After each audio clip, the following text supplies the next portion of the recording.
This one in particular, it's at a beautiful venue. Pretty much everybody's staying in the hotel here. And so that means, after the sessions, people are going out and getting a beer and continuing the conversation. And it's just a great way to experience the conference.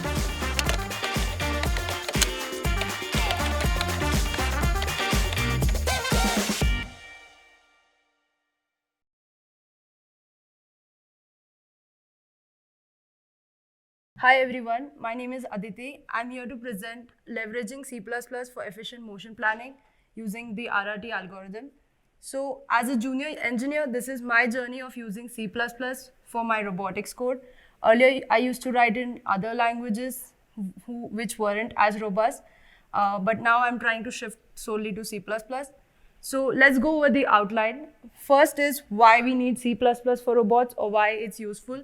Then the need for motion planning basics, the RRT algorithm, my C++ implementation, the output, and my key learnings. So let's start with why C++ for robotics. As you all know, C++ is a very fast language because it compiles and builds a machine code. It gives us more control over the hardware, which we always want. It is more efficient, and it can be run on different devices. It's very portable. Let's look at this fun example.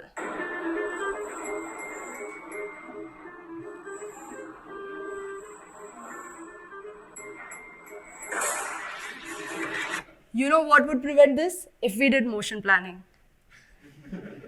So let's start with some basics. What is motion planning?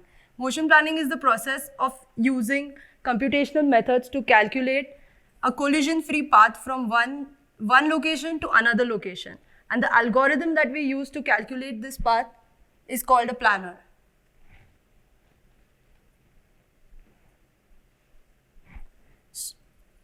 So there are different types of planners available. There are graph-based planners, there are sampling-based planners, and there are optimization-based planners. RRT, the one we are considering today, is a sampling-based planner. So how it works, it is used to efficiently search by randomly building a space-filled tree. So I'll give you the basic overview of the algorithm. It starts with the start node, and the idea is to reach the goal node, but not by a fixed known path. What it does is it tries to sample random points in the space, and it tries to build a tree with all the nodes that would lead to the goal destination. And if any tree path ends up in an obstacle, then it just discards it. Later, it backtracks and gets the one path that connects the whole thing. Okay, so let us dive into some motion planning basics for robot arms, particularly. So the configuration space is the set of all configurations that the robot can attain. Out of these, when we do motion planning, considering a higher three-dimensional robot, what we want to do is always reduce the dimensionality and get it to an easy problem for us to write code for. So what we do is we get this dimensionality down by defining a configuration space obstacles. So these are the set of all configurations that the robot cannot attain because it would be in collision with an obstacle.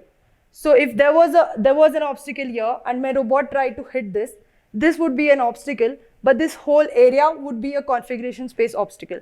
And of course, free space is the space that is left over and that it can attain. So we convert from a real life problem to a configuration space problem, which has configuration space obstacles. Now our planning problem has been reduced to just finding a path between point A and point B for a single point. Let's dive into the code. So this is the configuration space example that I'm working with, and there would be a start and goal node generated in the code. I'm using OpenCV to show the input, to take the input images and to do the output. The OpenCV would take the input images, generate a map array that would be passed to the algorithm, and then each step of the algorithm will be carried out, which I'll explain as I go. Okay, let's start with the basic data structures used. So RRT is basically a tree implementation wherein each parent of the tree has only one child, and that child has also only one child. And it's not like a binary tree, or like it cannot go more than one directions. So I use a class node to store my node object for each node in the tree. It contains x, y, which are the coordinates, and the parent, and a pointer to the parent node. Then I use a vector of node pointers that can be used to store all the addresses of all the nodes in the tree. So in one big learning here was like using classes and object-oriented programming. Like we all know what is object-oriented programming, but the key is when to actually use a class and when to actually use private data members, when you need to protect them and when you need to restrict the access to them.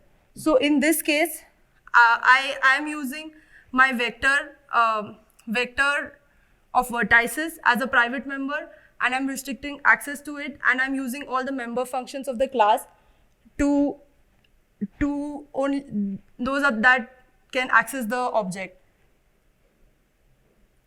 I've used pointers to pass around the nodes between functions to be more efficient with the memory. Let's take a deep dive in each of the functions. And then like how we build a code is by bottom-up approach. So I'll explain to you each function individually and then we will build it up. Okay. So the check collision function checks for a collision between 2 points passed to it. These 2 points are passed as 2 nodes. First, it checks the destination node. So the map that we got from OpenCV, that's basically a binary map. It is consist of just zeros and ones. Wherever there is an obstacle, there's a 1. Wherever there's no obstacle, it's free, it's 0. So first it checks for the destination. If that destination is on an obstacle, then it checks for each point between that node and the destination. So how I'm doing this is by using linear interpolation.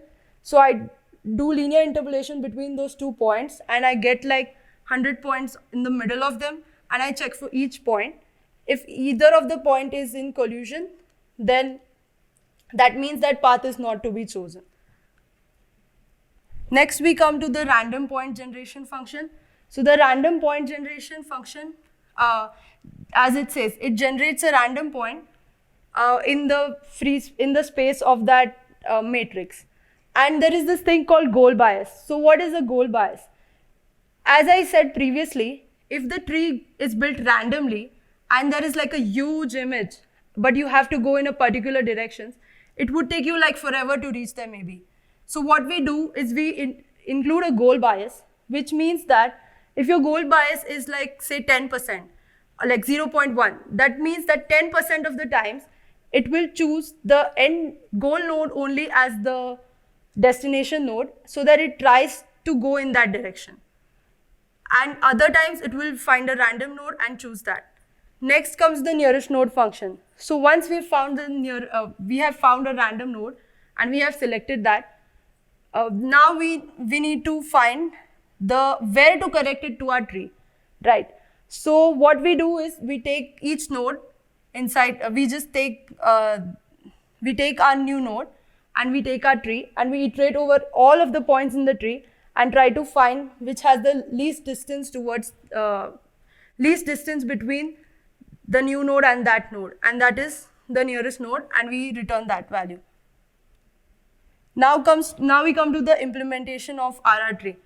So as I explained to you, this algorithm starts with, it generates a random point, checks for collision, finds the nearest point in the tree that can join with that point, then connects it. But it connects it only, so RRT extends only by a fixed distance. So it always connects the point, but if it's say like 15 units away from our nearest node, like our tree, and we need to connect, and our step distance is 5 nodes, then it will plot another point on that line, and it will only increment by 5. And it keeps on doing this until it reaches the goal node. So first we start by just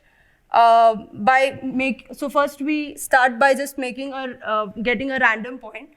Then near node stores the nearest node for that random point. Then we generate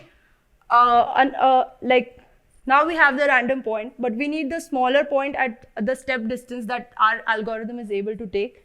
Then we generate a step point that would be the next step of the tree. After that, we check that step point whether it is in collision or not. If that path is collision free, we feed it to the tree with vertices with the vertices.pushback function. And if at all this new node that we found and we are going to turns out to be the goal node, then at that point we stop. But if it isn't, then this loop keeps on going over and over again, and we can define how many times or how many points it wants to sample. So the endpoints is the variable which I'm storing for sampling the points. So this RRT will keep going on until it reaches for me it's 5,000, but whatever you want to choose. Once we find a step node that is nearer to the goal node, then we can connect the step node directly to the goal node. So this is how the whole implementation works. So here is the implementation. Oh, sorry.